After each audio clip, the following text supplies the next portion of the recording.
Good afternoon. My name is Adetola ODUKOYA. Welcome to the DLM Bondshow. I have here with me Mr. Adetola ODUKOYA, Vice President, Investment Research, DunnLorenMerrifield. It's great to have you. Thank you for having me. And today we look at the bond market and its performance and how it's affecting the economy. So we look at various aspects of the bond market today. And so first, as we begin, we'd like to look at the bond market, its operations and features. I know we hear much about it, how it's influencing the markets from US, Japan to Nigeria, but we want to just take out this time to look at the features and even the operations of the bond market and why it's vital to the market. Well, thank you for having me once again. Essentially, the bond market is simply a market for long-term securities, which is opposed to, we're not talking about money market instruments now, which are more based, tilted towards the shorter term. But when I say long-term, I mean anything from 2-3 years onwards to 20-30 years, in some instances 40-50 years in the more developed markets. So essentially, for example, the federal government of Nigeria, when they started in 2003, the current bond market as we have it, issued the first 3-year bond. Subsequently, as the years went by, we moved from 3 to 5 to 7 to 10, and then we now have 20-year bonds being issued by the federal government of Nigeria. Also, moving to the state level, the Kebbi State Bond was issued in 2006, and that bond matured in 2009 and has been fully paid off. And obviously, off the back of the success of such a transaction, we subsequently saw Lagos State, Bayelsa State, Kwara State, and several other states coming to the market to raise long-term funds for long-term projects. And I think it's also essential to mention that the development of the bond market, the importance for Nigeria is such that over time we've been used to one leg of the capital market, as it were, which is the equity market, which obviously crashed in 2007 in March precisely. Sorry, 2008, March precisely. On the back of that, everybody now saw the need to have a more balanced capital market. Now, off the back of the success of the issuance of the federal government bonds and state government bonds over the years, we now saw corporates come into the market to also raise long-term funds.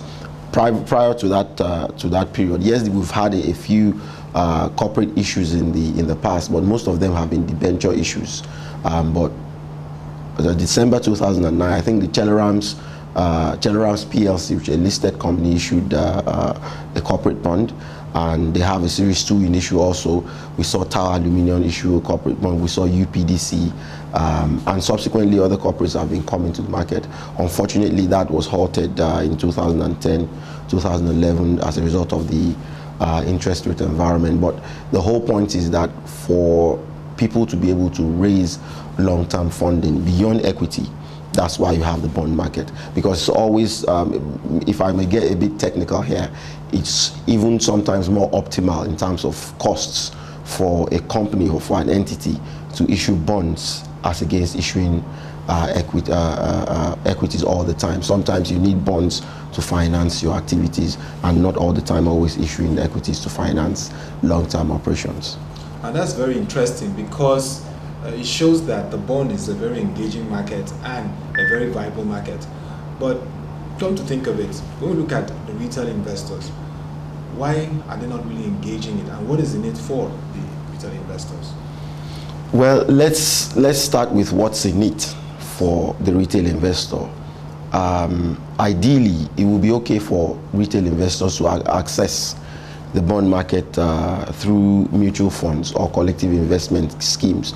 So for example, you have a few bond funds out there. Some people have balanced funds and so on and so forth out there, where you have investment professionals analyze each transaction and then invest on behalf of the retail investor. So all the retail investor has to do is to give his money to the investment professionals. In this instance, we are talking about fund managers. We have several asset management companies out there, DLM Asset Management being one of them. So the whole point is that the bond, a bond if I can use that term, is actually a very complex transaction, or can be a very complex transaction. 9 out of 10 times when we're talking about equity, it's just about you buying shares in a company. And when I say shares, as it is in this environment, more often than not, we're talking about ordinary shares. So you're taking the ultimate risk of the owners of the business. In fact, you are one of the owners of the business as a shareholder. However, when we're talking about bonds, it's a debt. So it's like you're lending money to the entity issuing that bond.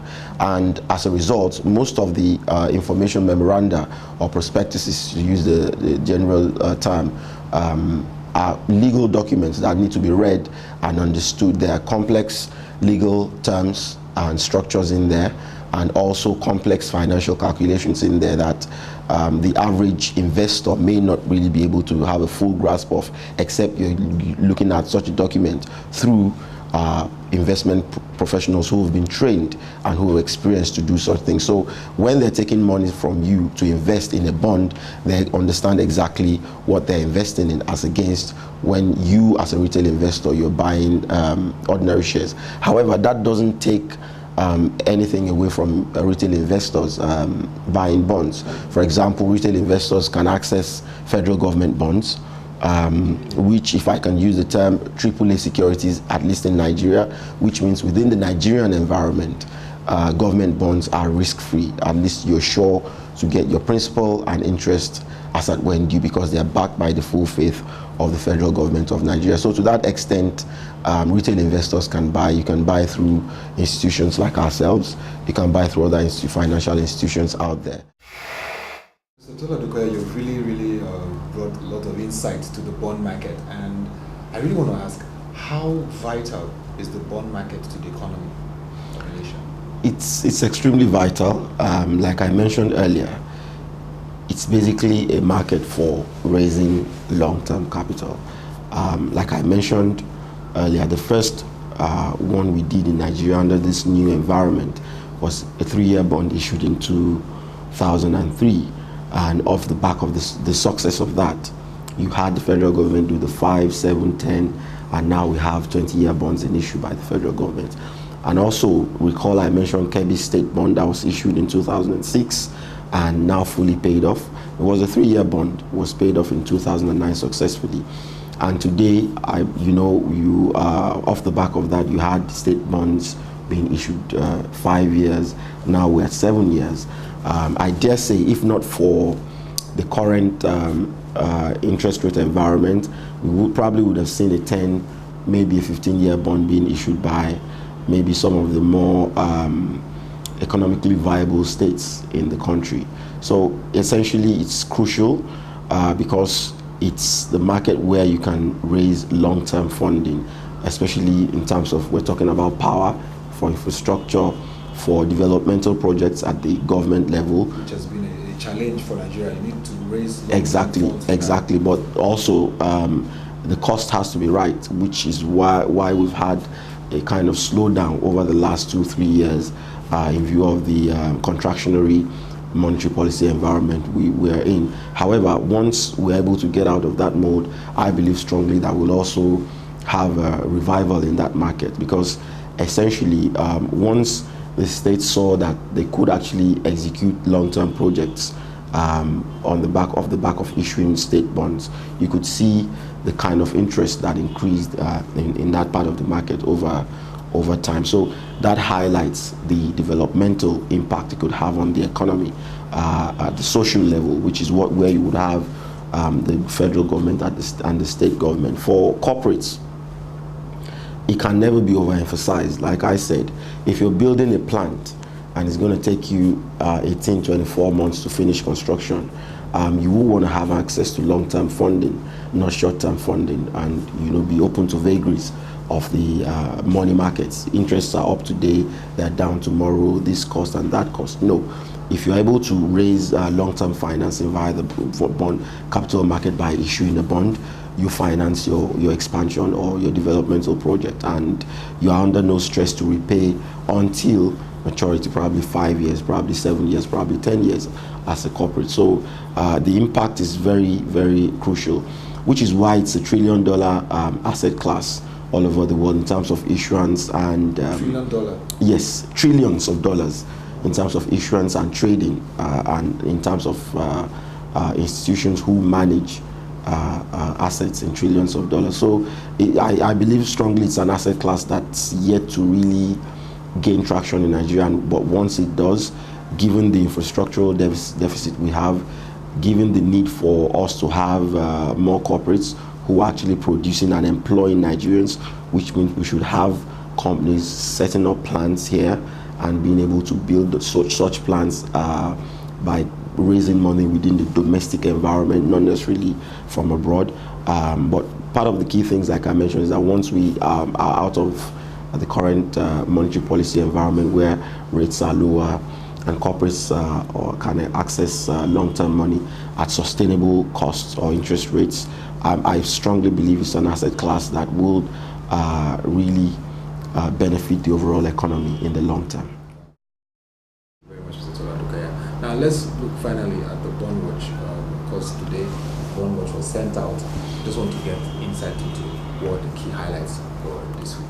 Well, the highlight last week was essentially, looking at last week, was reaction of the market to the decision of the Monetary Policy Committee, MPC, exactly. We saw a bit of volatility at the OTC market, the over-the-counter market, in response to. There was some prediction. Yes, we had anticipated an easing of the cash reserve ratio on public sector funds to maybe 25 to 30% levels, and our opinion was strictly based on the situation within the financial system in terms of the tight liquidity. We saw one or two situations in terms of discount houses, and also we saw a spike in interbank market during the week. However, that has been explained by the monetary authorities.